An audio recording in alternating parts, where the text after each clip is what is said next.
Good morning, everyone, and welcome to CME Palooza Spring 2022. I am Derek Warnick, one of the co-producers of CME Palooza, along with Scott Kober.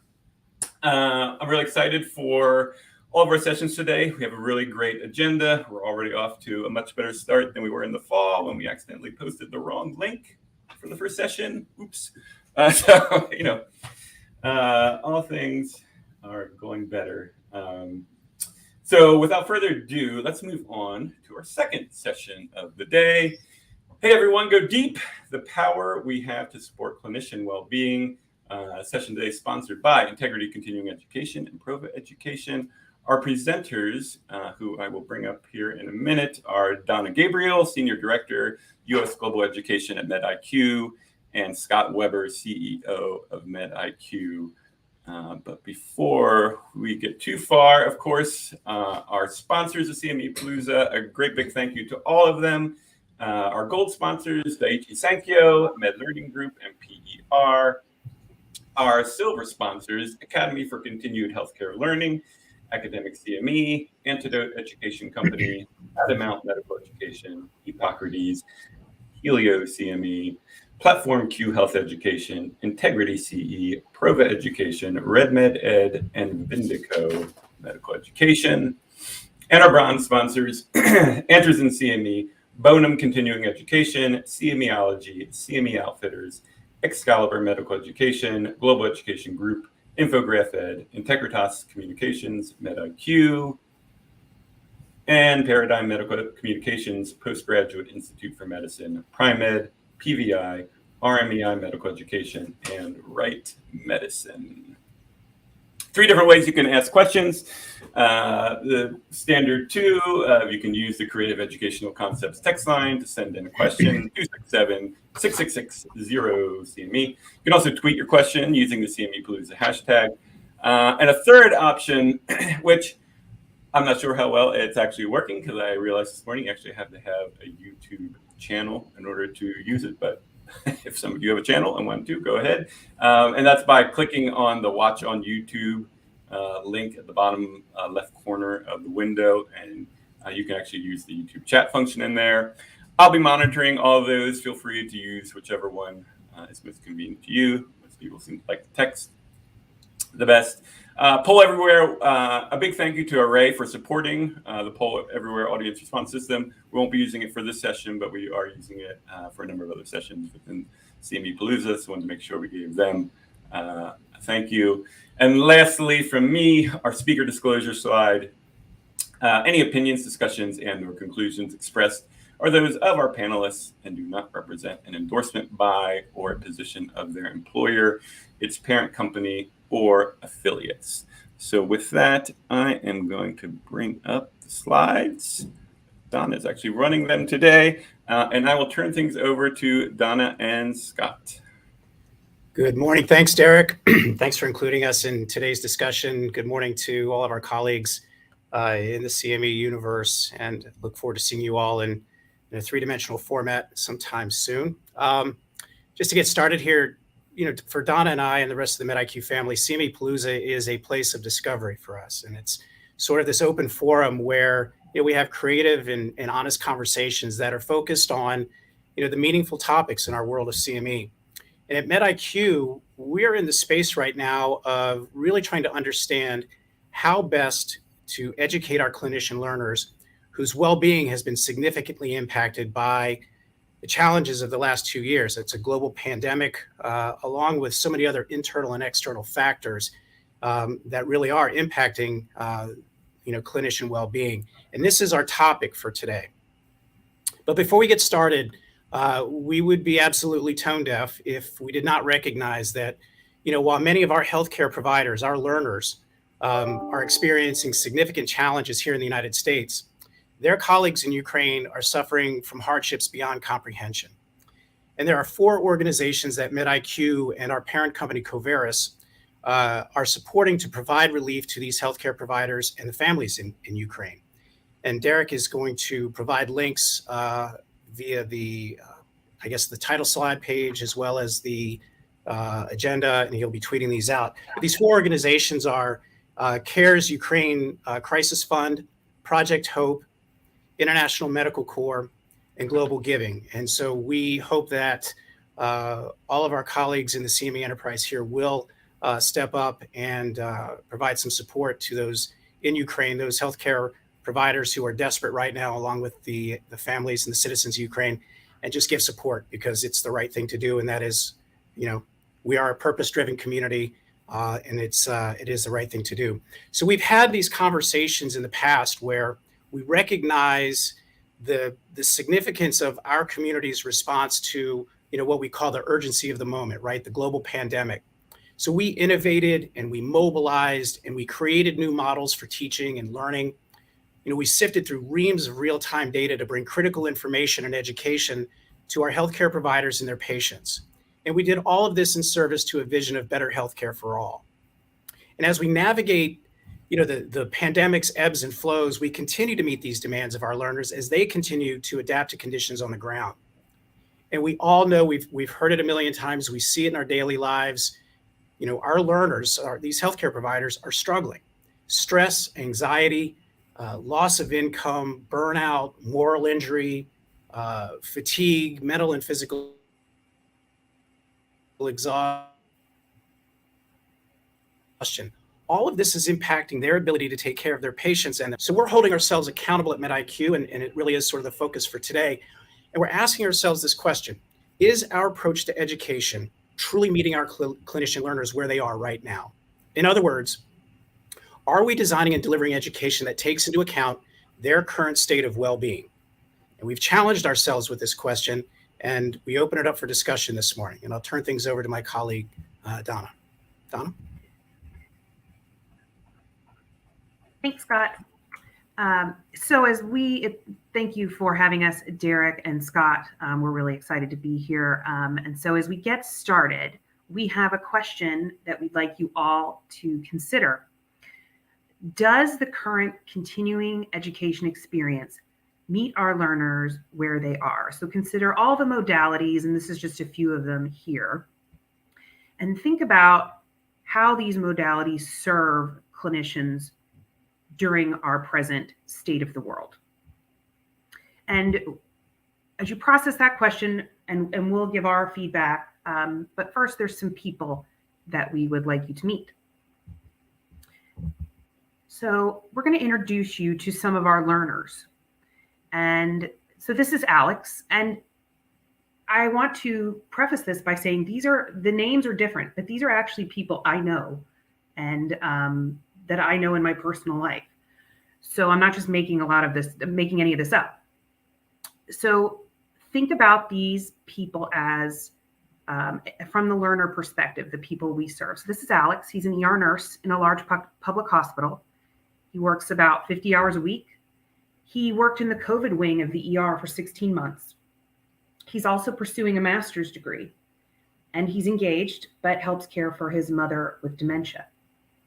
And these are the CME topics that he received information about last week.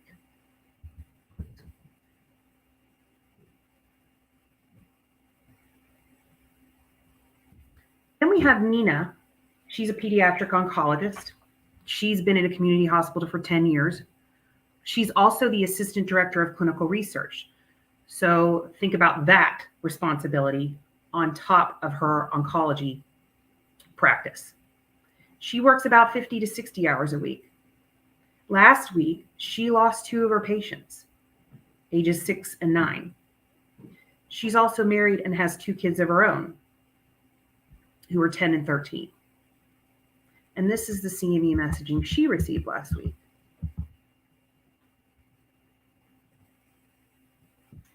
Then we have Brian. He is a psychiatrist, and he works actually in the inpatient wing of an academic medical center in adult psychiatry, and he works about 60 hours a week. He also, as a Black physician, regularly experiences acts of racism by both patients and colleagues on a regular basis. And he's single and shares an apartment with 2 roommates. And this is the CME messaging he received last week.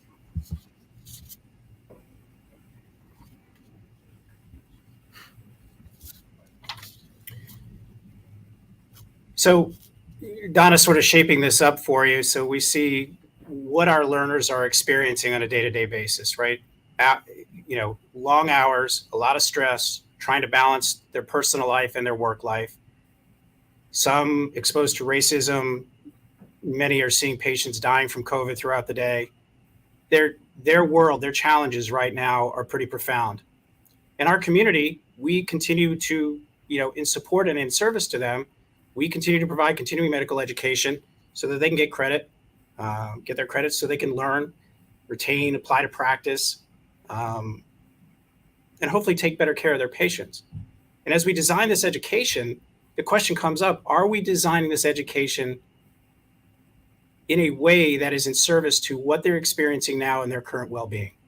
And so we wanted to have this conversation here with all of you, raise these issues, and feel comfortable, because we, as I said in the beginning, we feel like CME Palooza is a safe and creative space where we can have this conversation and be able to challenge ourselves. And it's a collaborative discussion between providers, education providers, and funders.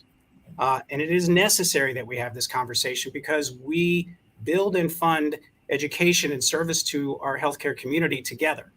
And this discussion is not to be prescriptive. So Donna and I aren't coming here and waving a finger at everybody saying, you're not doing this. We're just simply asking the question, and we are in real-time discovery. And so the whole point was to kind of take you through our discovery process to see if it can inspire you to do the same thing, and that collectively we do this together to make a difference. So there are two principles here at work, right? We believe that continuing education is a powerful tool that addresses healthcare challenges and effectively supports clinicians' need for lifelong learning.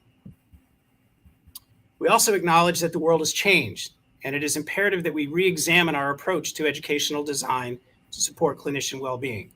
And just to give you a quick point around this that I think is interesting, we have seen the challenges that young students, young people have faced through the pandemic when they were, basically virtual, right? They were learning on their computer, studying at home, disconnected from their community, disconnected from their friends. And we're seeing the data already on the impact that has had. And we have to acknowledge that the same thing has taken place with our clinician learners. Last year, we had, in the Coveris organization, we had over 200 physicians call in to our emotional support line seeking help. These are physicians contemplating suicide. These are physicians contemplating closing their practice. These are physicians in distress. And so Don and I were talking about this, and it's like, how do you educate a stressful mind? How do you educate an anxious clinician? How do you get the messaging across when we know that they're struggling and many of them are suffering in this time of a global pandemic? And this is our conversation today. So I want to take a moment to talk about how clinicians' capacity to learn is influenced by their current well-being. And for those of you who don't know, I am currently a PhD candidate studying mindful leadership in healthcare, studying emotional exhaustion and clinician burnout. So my basically full-time job outside of MedIQ is to look at the science behind this. And so I want to talk to you about what is happening when clinicians are engaging in continuing education. And it starts with the science of memory and attention. And so I had the wonderful opportunity through our podcast, Mind of Medicine, to talk with Amishi Jha. She is a neuroscientist out of Miami, and she is a expert in the science of memory and attention and the influence of high stress on that process. So I just want to talk a bit about the foundation of learning and memory attention, and then how anxiety and stress influence that process. So we have the concept of working memory, and what is that? And so that is our capacity to absorb and manipulate information without distraction over a short period of time. So while we're engaging in an educational program, for example. And then you have attention. And that is, Dr. Jaw kind of likens this to a flashlight. And so you have your flashlight focused on a piece of information purposefully that you select and process into your working memory. But then what happens when you have mind wandering? And I don't think I really need to explain all of this part to many of you. It's just that shift in thought that's unrelated to what you really would like to, or what you're given the task of focusing on at that time. And so these concepts, attention and working memory, they're critical to navigate our real world. They're also critical for our success and performance, especially as it relates to learning. But let me explain to you what happens to memory and attention and its influence on mind wandering when people are doing it under stress and anxiety. So multiple studies have shown, and I have references at the end, happy to provide more to someone, anyone who really wants to dive deeper into this, but prolonged periods of stress diminish our working memory and attention, and then also increase instances of mind wandering. So it kind of dims that flashlight, if you will. And then there's also correlations with depression, emotional exhaustion, sleep deprivation, burnout with attentional deficits, and increases in mind wandering. And I also want to mention that when people are experiencing burnout or emotional exhaustion, they also experience cognitive impairment. So that also influences the speed at which we learn, or the impact. I don't want to say the impact, but the magnitude of our attention, if that makes sense.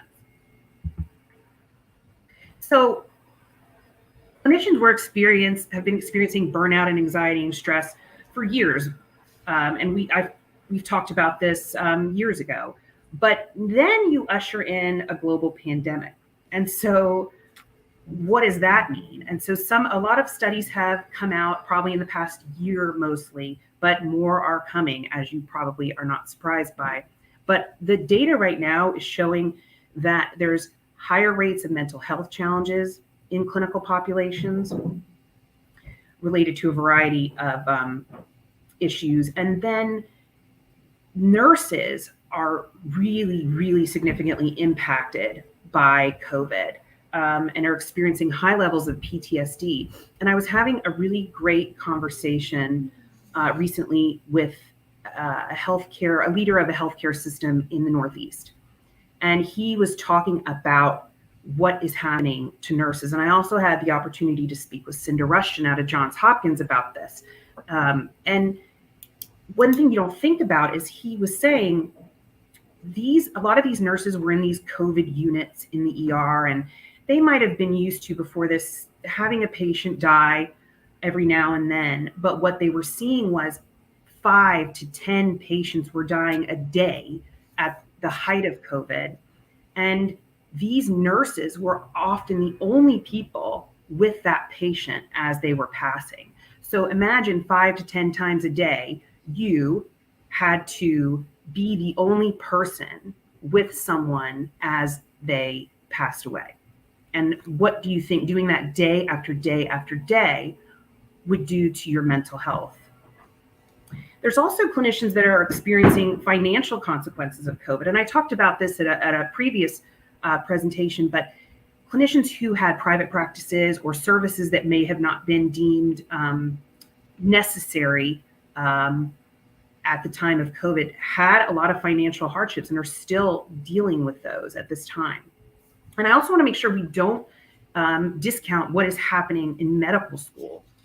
And medical students, think of medical students who entered medical school in 2020. And the only thing they've known in the 2 years, going on 3 years of medical school, is this environment. And so what a lot of studies have found is medical students' performance during these first 2 years of medical school, if that is their entree into medical school, their academic performance is lower than that of students who didn't enter medical school during this time. Yeah, Donna, stay with that for 1 second if you could, because, excuse me, in conversations that we've also been having and talking to healthcare providers, we have to, the impact of COVID now, one of the things that we hear a lot is the hero syndrome discussion around how in one case, everybody said the healthcare providers are heroes because they're doing this amazing work. And the pressure that put on them, raising the bar that they were just doing what they were called to do. They were in service to their patients. They didn't see it as heroic, right? But we saw it as heroic. And it continued to raise the bar for them to always be a hero. And that created an enormous amount of pressure on them. Here we are coming to this phase of the pandemic, and we're seeing now for the first time what could be a tsunami of malpractice lawsuits. So while in one instance we held them up as heroes and celebrated their heroism, if you will, we're now at a place now where we will see the results of the pandemic, showing up in malpractice lawsuits against clinicians around, misdiagnosis or adverse events that took place during this really stressful time. And it creates a sort of duality, which is really incredibly stressful for these clinicians to be a hero in one moment and have to be sitting in a courtroom in another moment. So these are the things that are really impacting. And just keep in mind, as we're talking through this, these are the folks that we're trying to educate. This is their journey right now. And we keep asking this question. Donna, you were going to say something? No, we're just going to move on to the next part. So we think about COVID, it gave us this great opportunity, right? That it forced us to think differently. Many of us pivoted to online technologies and figured out new ways to educate. And now we're seeing that our learners are what we call virtually fatigued. The participation in these activities is mind-numbing at times. No matter how creative we try to make them, there is fatigue being on their computer, on a laptop, on their phone, consuming medical education. The lack of in-person peer connection is really a struggle. Our clinicians were raised to be touching patients, engaging with colleagues, and the technology divide that has been created, this gap, is having really profound impact on them. And clinicians like having virtual options, but there needs to be a balance, right? So it is time for us to figure out, our virtual equilibrium, if you will. And then this is sort of a moment to pause and reflect, crisis is a catalyst for innovation. And again, we rose to that challenge. The response to the urgency of the moment was a short-term solution. And unintentionally, we've created perhaps some challenges for our learners. And I like to think about this as, this is probably a gross overgeneralization of it, but just humor me for a moment. The iPhone was created, Apple created the iPhone to create more connectivity, right? And now when you walk into a Starbucks, thankfully we can go into a Starbucks now, everybody is staring at their iPhone and not each other. They're talking on their phone, but they're not communicating with the people next to them. So the technology, while creating great connection, has also created a space where we're not connecting as a community in person with one another. And again, the pandemic compounded that. So can we think beyond the modality, right? Can we and beyond the what it is that we're creating and focus more on the why, the how, and really understanding what the current state of our clinicians, what they're going through right now, and how we can better support and educate them during this period. So I want to take a moment to talk about how continuing education is generally designed. And it's usually designed with a process in mind. We have something we want the clinician to do that influences the patient. So we'll add in some learning at the beginning. We figure out a problem that we want to address, and we put some learning there. It's related to patient care, treatment, testing, and then it influences the patient. And then sometimes we'll start with the patient perspective and say, what is happening with the patient? And then we circle back to the learning and go through this process again. But for the most part, it doesn't include the clinician in the general design of education? I mean, how many of us are sitting around a room or around a table when we're talking about a new educational proposal, and we're thinking about what does the clinician need? We usually think of what is the problem and how do we get the clinician to do ABC to solve the problem for the patient. And so what if we changed our perspective a bit and we started with the clinician and we determined educational gaps related to what is happening with the clinician. Perhaps it's related to just a gap in information and knowledge. Perhaps there is an element of burnout going on here that is preventing these clinicians from absorbing this information or from addressing the problem in a successful way. And I hate to say it, perhaps it's just because continuing education is boring to that clinician or group of clinicians.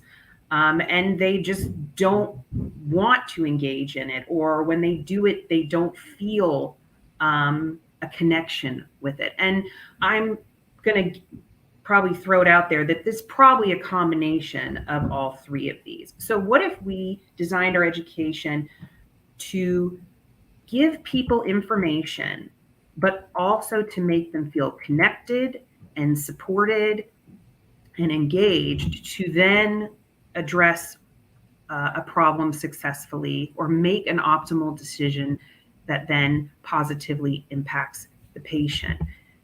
And so one thing I want to also include here is what if we design this education that made them feel connected, but also tapped into that sense of awe and wonder and curiosity that really can help them engage more and feel more connected with continuing education. And so when we talk about awe and wonder, why is this so important in education? And I will tell you, frankly, because science says so. And so the science behind awe and wonder, so we were born, this is something that's naturally part of who we are when we're born. And our children have it. And if you're lucky as an adult, you still have it. But for the most part, there's a time along the way where that sense of awe and wonder and curiosity about the world sort of diminishes. But actually, awe and the experience of awe is one of the primary drivers of scientific advances. So a lot of the scientific advances, I mean, think, as Scott mentioned, your smartphone. That was born out of a sense of curiosity of what is possible. And when you manipulate awe in education, it can actually improve awareness of knowledge gaps. So think of when you've watched like a really engaging Netflix documentary, or you saw something out in the world and you thought, oh my gosh, I never thought about this like this before. Oh, I didn't know that. And then all of a sudden you lean in and you want to know more about it. And you want to dig into that documentary or search out that book that teaches you more about this thing that sparked that in you. And that also relates back to neuroplasticity. So awe and wonder and building on that actually changes the wiring of our brain. And so as an example, the mere act of looking at art stimulates areas of the brain that are tied to learning. It's like, and I've talked about this before, you're going along a path of learning and then all of a sudden you shift your focus and it does something in your brain that actually maybe brightens your flashlight more, if that's a good example. And those who experience awe and wonder on regular occasions are actually known to have an increased tolerance for stress. And this is really important in learning environments. And you can encourage awe and curiosity in learning environments in a variety of ways. And that includes multiple perspectives and opportunities like Scott just did, to pause and reflect on what you just heard. Give your mind sort of a break to think about and absorb. Encourage inquiry. So how many of us provide education that's like this big data dump of the latest science or the latest results of clinical trials?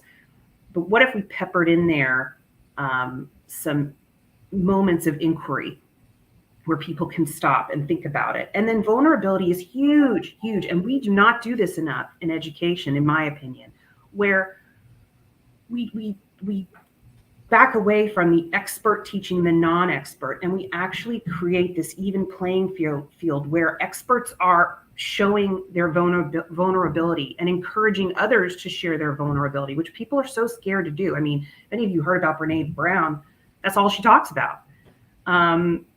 So it's out there and in mass. And then opportunities to connect and interact with our peers really stimulates awe and wonder. And Scott, I didn't know if you had anything to add there. I know I've been talking a lot. So You're killing it. You're doing great. Okay. Keep at it.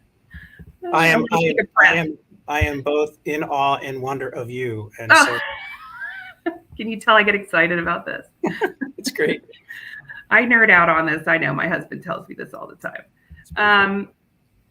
And so when I talk about connection, what opportunities do we have to foster connection? And when we think about this, there's a lot of opportunities here. Creating communities of practice. So sort of like a quote unquote home for clinicians to go to where they can interact with each other, get education, but it's bigger. It's not these one-off pieces of education. It's somewhere that they say, you know, I really need to connect with my peers, or I feel kind of isolated out here with what I'm doing. We found this in a lot of education that we've done in rare diseases, where we've gotten feedback from clinicians that when we've created certain programs like ECHO, for example, where we create these communities of practice, they are so bummed when the initiative is coming to a close because they've bonded with people that share their experiences that most other people around them do not. And that's huge. And so how can we do more of that? I already talked about vulnerability.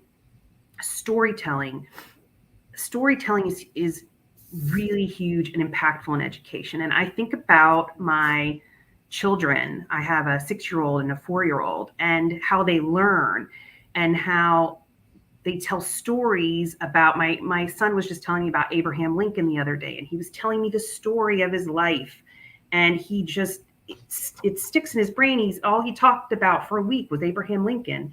You know, I had to hear about how he died and how he, you know, all that. But and as 6-year-old boys do, they focus a lot on that part. But it was just this thing about him reiterating the story and how it sunk in. And so we could do more of that in clinical education, and then demonstrate empathy in our messaging, showing clinicians.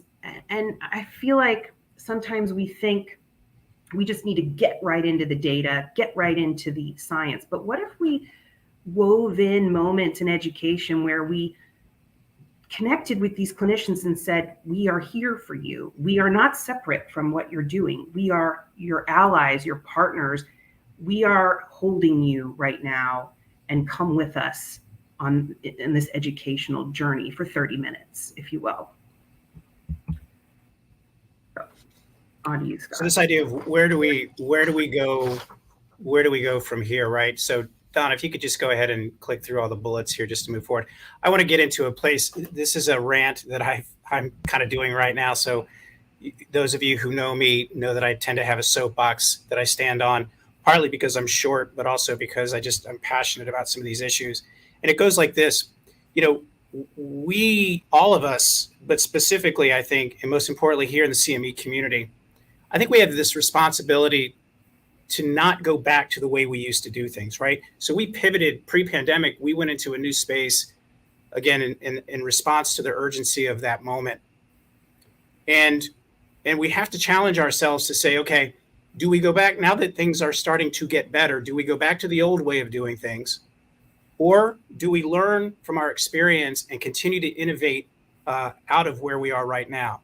And the fear is that not only does this education, but just, in society in general, there is this desire to return to normal. I don't know about you, but there was very little that was normal to us prior to the pandemic, and there's nothing normal now. And so I don't necessarily believe we should return to how we used to do things. I think that the innovations that we have created, there is momentum. We have wind in our sails to continue to double down on this. And in that process, we have to, stay in that iterative process of testing new ideas and bringing them to market, and having the courage to collaborate with, across channels, providers with providers and supporters. There's no secret sauce. None of us own, the exact way to do this, the silver bullet way to educate. The collaboration, coming together and sharing ideas, that's how we will get this done. And I do think as a purpose-driven organization and working within a purpose-driven community, we have to show up as allies to those that we serve. We have a moral obligation to get this right.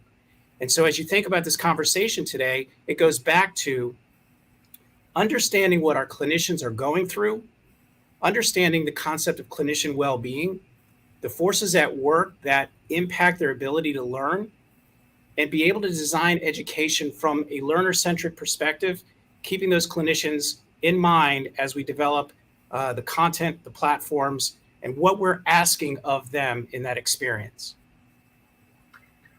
And Don? this one thing I would love to close with here is something you talked about recently with me, Scott, which just sticks in my head.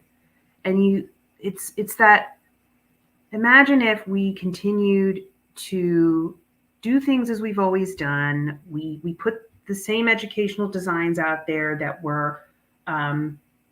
we've always done, without taking this clinician dire situation under perspective. And as supporters, you continue to support that same education, and we just went along this path and that we've always done. And that clinician that we did not support, that was not able to act appropriately or significantly uptake that information that we were trying to give to them, then they go and lay their hands on a patient, on you, on your child, on your mother. And so that is one thing I think where we need to leave it, is think of it from a bigger perspective than that. And what would that mean to you if we didn't think more about this?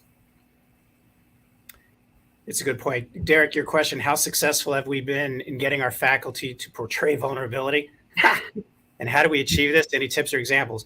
One, I would say moderately successful. It's not easy, and it's sort of inherent in your question, right? So yeah, I mean, getting faculty, depending on the faculty and depending on the topic, it can be very difficult to get them to portray vulnerability. How we achieve this is having them tell their story, right? So having them, it's an interesting thing, and I'm overgeneralizing. This is an overgeneralization, but asking them to be empathetic and show vulnerability in an activity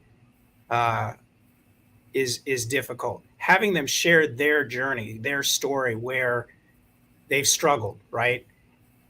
And the challenges that they face, that humanity that they can bring to that conversation, not only is them showing vulnerability and transparency, but it's also engaging. It's helping the learner connect better because this is a real experience. But it's a really great question. The tip here is have them tell their story. Don't try to teach them empathy or have them try to manufacture that through an activity. Just tell their story, and that vulnerability will certainly emerge. Yes, and I'll address that first question. I mean, who knows what technology will be like in 8 years, and Zoom is definitely something we're probably all experts at now. But hey, Don, I wrote real quick before you do that, since the audience can't see the question, I'll just read it to them so they know what you're responding to. No, that's okay.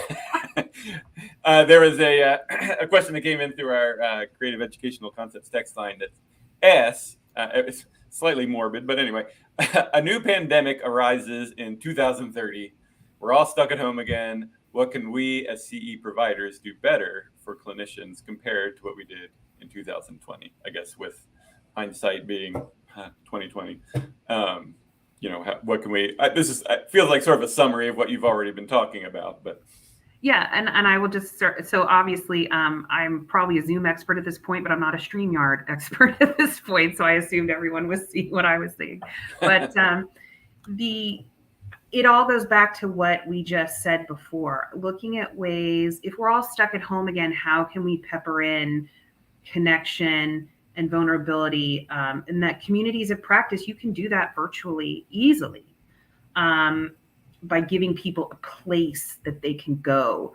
I fully believe in the power of the arts and connecting right brain and left brain into education. And MedIQ is actually looking at this as some pilot projects to see how this will work. But those types of things, and then the storytelling, the vulnerability, all the things that we've already mentioned, I think can be done if this happens again. Yeah, Derek, imagine this idea of engaging and educating clinicians through the use of music and visual art. I mean, that can be a really powerful place if we can get there. Yeah, and also there was one other. It's not really hold on, let me find it again. It wasn't really necessarily a question, but it was more of a statement from a supporter who texted in to say, they would love to see some innovation. I'd love to see some programs that don't always have the same title as, we get stuck in our ruts, and just sort of, I think, encouraging people to try to be creative. I guess I can also argue the other side of that is that I know lots of people, just being on the supporter side myself, that people will try that. And then sometimes, they also get shot down for trying something new. So it does definitely go both ways. And if I can add in, not to hijack your conversation here, but as for those who don't know, I have a side job where I work for Pfizer in their grants department. And we have had a couple of COVID-19 related RFPs. And we did one in particular that was right at the, right near the beginning of the pandemic, sort of a general education related to COVID-19. And the beginning part of your session really struck me because some of we had over 400 proposals that came in for this one RFP, and a number of them were related to issues of clinician, whether it was, strategies for dealing with stress, suicide prevention. I mean, these were really hard. I've talked about this before, but some of these proposals were really hard to read through, and seeing what people were going through in that time. This isn't just lip service. This is real issues that people were experiencing and still do. So I do appreciate what you discussed at that point. Yeah, thank you. And if I could do a shameless plug, we do have the Mind of Medicine podcast where we actually talk to, I've had the opportunity to talk to clinicians in all areas of healthcare, and we just launched season 2, but you can hear more of their frontline perspectives on what they're going through and what they're dealing with, and happy to engage in conversations with anyone on this presentation who wants to learn more about that. Yeah, absolutely. Shameless plugs are encouraged on here. So excellent. This was really great. Tremendous session. We got lots of nice feedback. Thanks so much for talking. Let me bring up. There we go. So a few closing slides from me. Is please, if you have a moment, you actually will have, this is nice, actually you'll have a little bit of a bio break that you can have before our next session at 11. You know what? Before we do that though, I just got a last second question. Why don't we go to that since we have some extra time? Well, interesting. Have you either of you have any experience with dramatized physician stories? Was the question that came in as a technique. No, That's something. I haven't. Scott, have you? That's really interesting. I've not. I'm going to write that down. There you go. There, everyone has a new idea. Yes. Send it to Thank me. you. Well, no, don't send it to me. So yes, take our survey if you have a moment. We value the feedback that we get from that. A number of the sessions that we've had have been based on feedback that we've gotten to our survey. So please take a moment. It's on the live page. Just click on the link near the bottom. To view the next session, just go again to the live page and you'll see a link there. So our 11 a.m. Eastern time session is Bridges Over Oceans, Making Global Meetings Available to Interested Learners Around the World. This is sponsored by Helio CME and Vindico Medical Education. We'll get started right at 11 o'clock, so you have a few minutes to go get another cup of coffee, whatever you might need to do. Thanks again to Scott and Donna, both of you. Great session, a lot of good information there. I appreciate that. To everyone participating, thanks. Come back at 11 o'clock, and we will see you all soon. I'll be on again at noon. Thanks, everyone. Thank you. Thank you.